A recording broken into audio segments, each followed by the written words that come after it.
Vamos a hablar ahora con un abogado, pero de otra disciplina completamente diferente, constitucional, que ha sido por lo demás miembro y presidente del Tribunal Constitucional.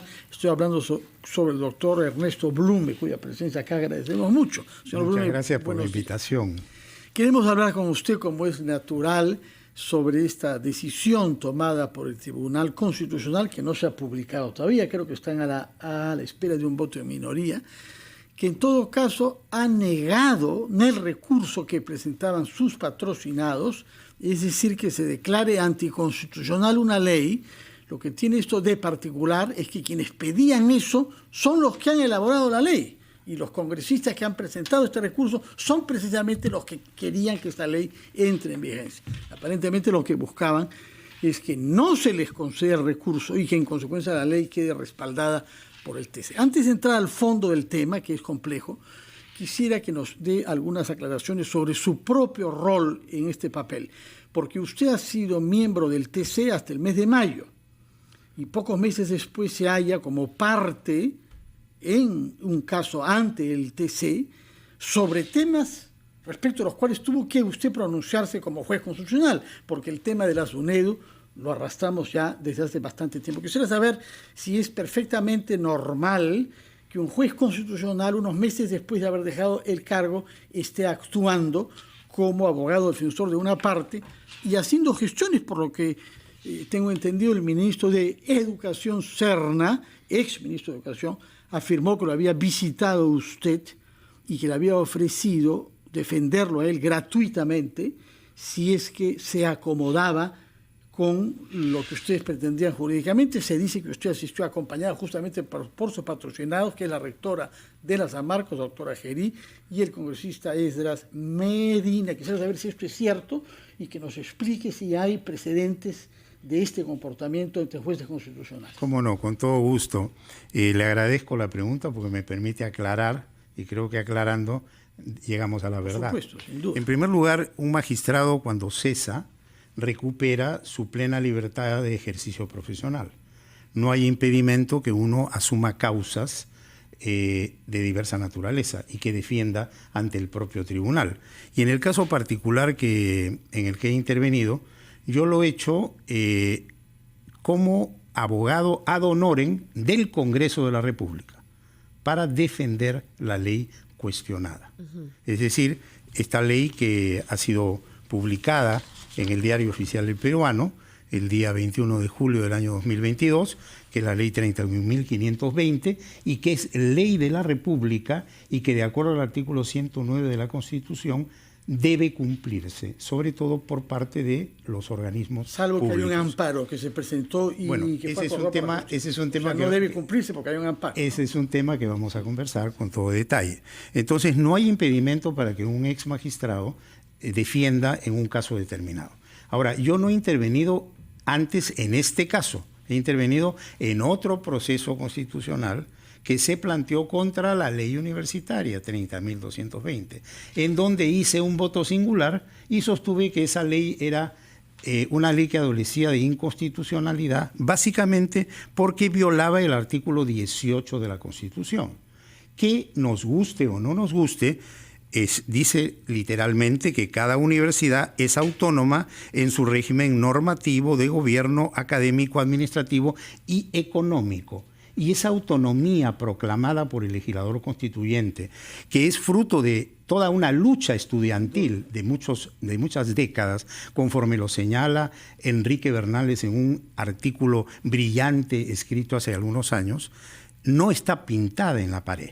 Y lo que se hizo en la ley universitaria fue violar la autonomía e imponer una institución como la SUNEDU. Ahora, usted sabe que esa afirmación suya ha sido contradicha por el tribunal del que usted era parte. Hay una sentencia en donde se excluye que haya violación de la autonomía. De manera que su opinión personal es mi opinión personal, sí, y ejercida en el marco del derecho a la crítica de las resoluciones judiciales que consagra el artículo 139 de la Constitución aplicable extensivamente al Tribunal Constitucional. Entonces, lo que yo estoy diciendo es algo totalmente legítimo como peruano y como abogado. Quiero hacer saber que es una opinión, minoritaria es una opinión contra minoritaria. Una sentencia del TC. Sí, es una opinión minoritaria, es cierto.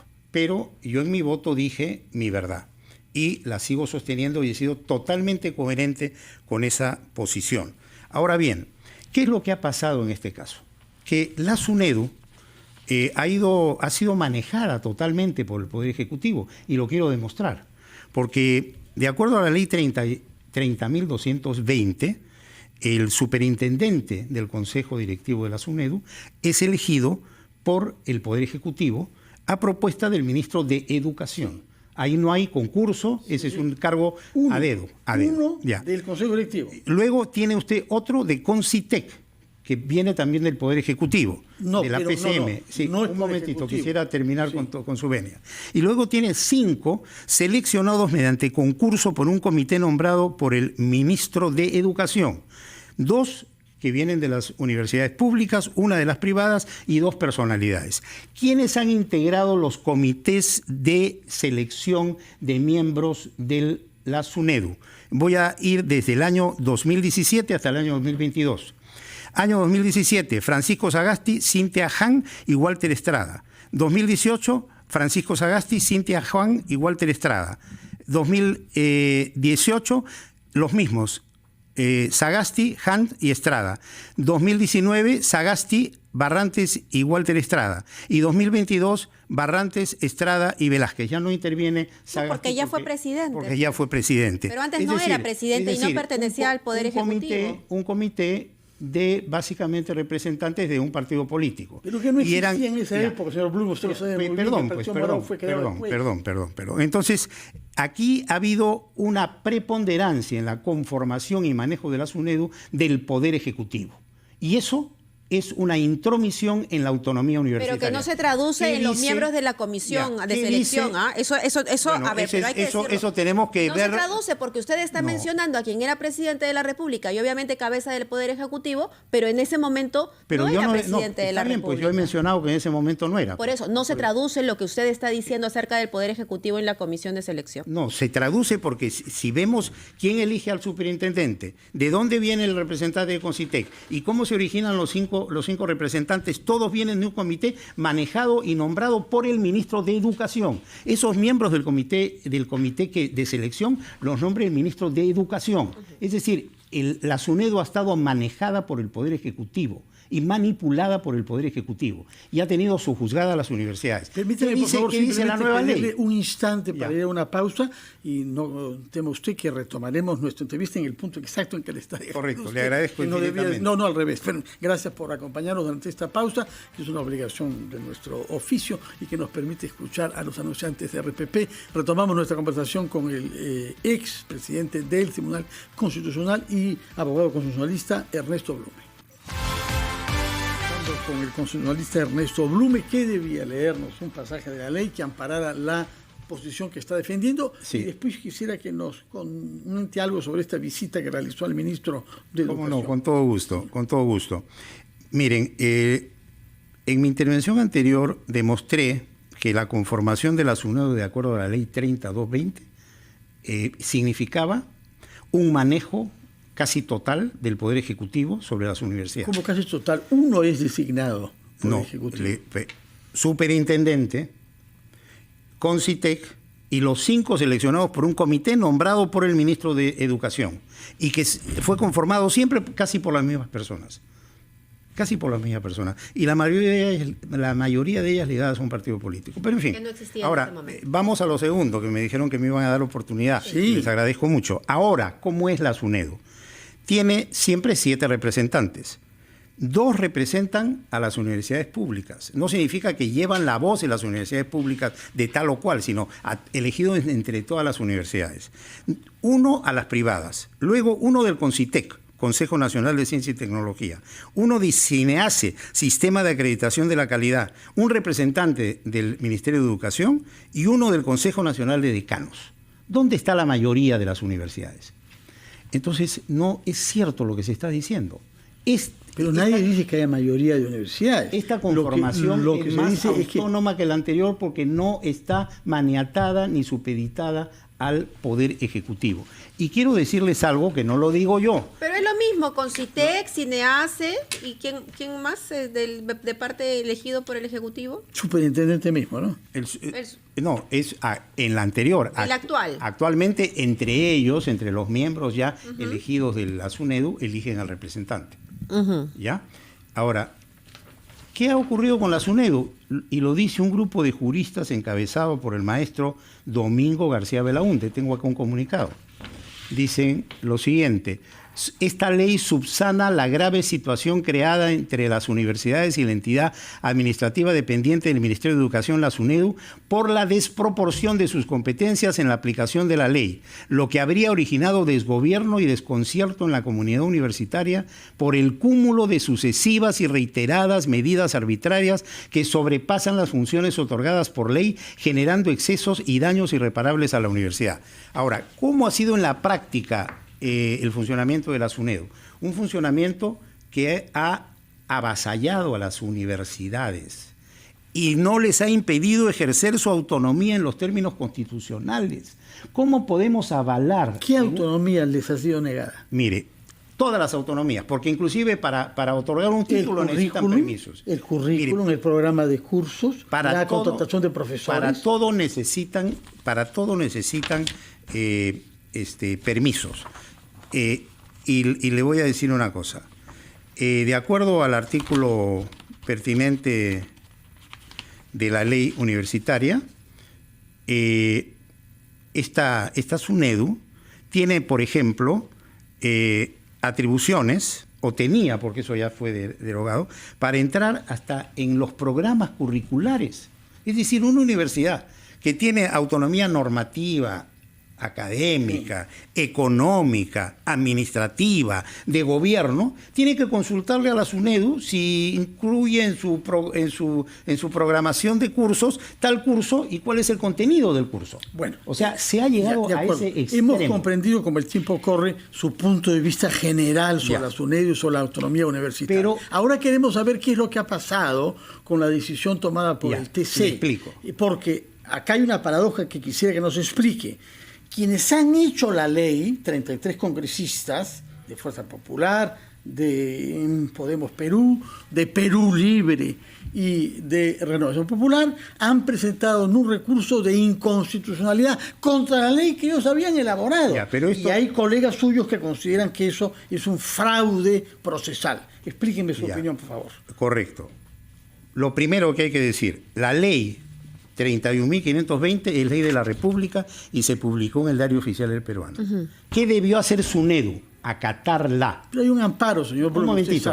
¿Qué debió hacer SUNEDU? Acatarla. ¿Por qué? Porque el artículo 118 de la Constitución obliga al Poder Ejecutivo a acatar la ley igual Pero presentó una acción de amparo, lo cual está de acuerdo a ley, ¿no? Presentó una acción de amparo sin tener derecho a presentar una acción de amparo, pero la presentó ante un juzgado súper rápido, que es el que resolvió paralizar la elección de magistrados del TC, la elección del Defensor del Pueblo, y en menos de 48 horas obtuvo una sentencia ordenando un imposible, que el Congreso inaplique o suspenda la ejecución de una ley que ya estaba en el peruano. Se ha hecho en otras oportunidades vía amparo. No, está usted equivocado. Eso se ha hecho vía control difuso de constitucionalidad para un caso concreto de una persona concreta en donde a ese caso se le ha aplicado. Pero no un juez constitucional, como si fuera tribunal constitucional, ordenar en genérico que el Congreso suspenda la aplicación de una ley, lo cual además es imposible. Bueno, para eso se ha presentado el recurso ante el TC. Y esa es la pregunta. Un momentito, pues es que tiene usted que entender el contexto general y no llegar a la conclusión sin haber captado los detalles. Entonces,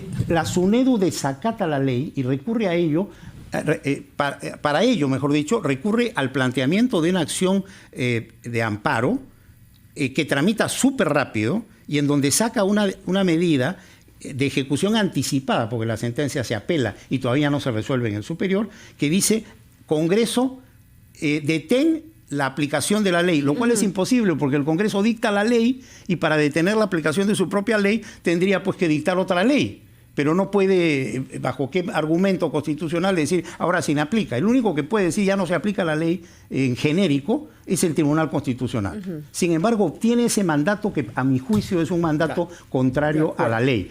Y los argumentos que utiliza la SUNEDU, un grupo de congresistas, para aclarar la situación, porque obviamente SUNEDU estaba desacatando la ley y dirigiéndose en base a ese mandato de primera instancia a todos los rectores, tratando de dividirlos y de crear un caos a nivel de las universidades, un grupo de congresistas decide plantear una demanda de inconstitucionalidad recogiendo los argumentos que SUNEDU plantea en el amparo, recogiéndolos literalmente para que el tribunal determine si esos argumentos son válidos o no. Es decir, deseando que diga que no son válidos. Y el tribunal, no, esa es una especulación suya. No, pero está usted diciendo que han usado los argumentos de aquellos que los combaten, la SUNEDU. Para que el tribunal decida si esos argumentos son válidos o no. Y el tribunal ha decidido que esos argumentos no son válidos. ¿Usted asesoró a este grupo de congresistas que presentó la acción de inconstitucionalidad? ¿Le parece un buen precedente?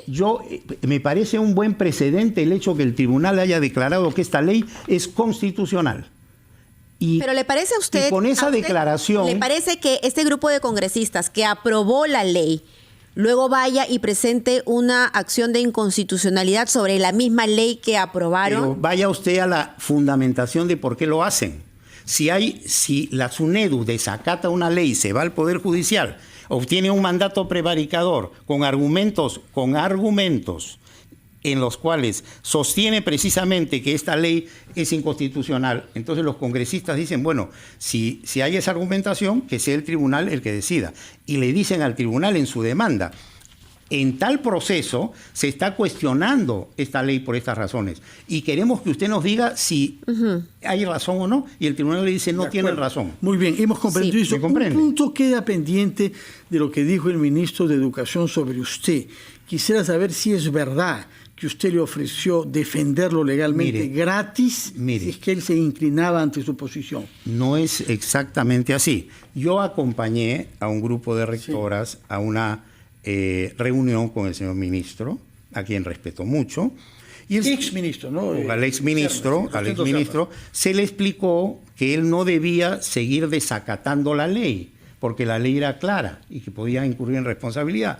Entonces él en un momento dice, bueno, ¿y qué ocurre si yo incumplo el mandato legal y me hacen un problema? Entonces le dije, no se preocupe. Y coloquialmente, en un diálogo coloquial, yo dije, no se preocupe, yo lo defiendo gratis. Y me ratifico en eso, lo defiendo gratis. Eso no es ningún pecado. Pero es ofrecerle prebendas. ¿Por qué? A un funcionario público. No, es que darle servicio profesional gratis si es que él adopta la posición que usted quiere. No es si la que yo quiero. Pero la que usted defiende. O sea, pues. Si adopta una decisión en el sentido correcto y él tiene temor, entonces le dije, no tienes por qué. Y le dije eso en el mejor de los sentidos. Eso es casi como ofrecerle dinero. No creo. Porque lo hace gratis. No creo porque pero fue una cosa coloquial y jocosa, básicamente. Bueno, en todo caso, lo que él dijo no era nada jocoso. No, lo que él dijo es, yo rechacé ese ofrecimiento. No es verdad. No quiero que me defiendan, sino quiero actuar de acuerdo a la ley. No, y por eso no hizo lo que usted quería. No, y al contrario, no tomó la decisión que iba a tomar. Detuvo esa decisión. Y más bien sacó esto en un sentido negativo, porque no fue como él lo planteó. Eso es todo. Bueno, señor Blume, muchas gracias. Yo actué de buena fe, simplemente tratando de defender el Estado constitucional y que las leyes se acaten en la República. Señor Blume, muchas gracias por haber estado acá, por habernos hablado con mucha sinceridad, por habernos contado parte de los detalles de toda esta batalla que hay en torno a la SUNEDU, y estoy seguro que estamos de acuerdo en lo fundamental, que queremos tener jóvenes formados con criterio de excelencia y calidad. Yo tengo casi 50 años de profesor y he formado toda la vida a miles de estudiantes. Sí. Es lo que yo quiero. Pero no nos dejemos llevar por versiones tergiversadas. No, de acuerdo, pero tampoco dejemos de ver que respecto de la universidad que hemos tenido usted y yo, que es la misma, que es la católica, han aparecido otras que engañan a los estudiantes. Frente a las cuales hay que actuar con el rigor de la ley y detener eso. Y nunca lo he avalado. Y eso requiere una SUNEDU con verdaderos poderes. Así es, pero no manipulada desde el Poder Ejecutivo, sino autónoma. Algunos puntos tenemos en común en todos los que creemos que nuestros jóvenes merecen una formación universitaria. Mis miles de alumnos dan testimonio de mi formación. Muchísimas gracias por su presencia. Nos ha contestado los temas de fondo jurídicos y algunos temas también de los procedimientos que han habido, que son complejos. Ha tratado usted de explicarlos. Muchas gracias, señor Blume. Que tenga buenos días. Mabel, gracias a usted. pausa. Así es, 9:02, volvemos.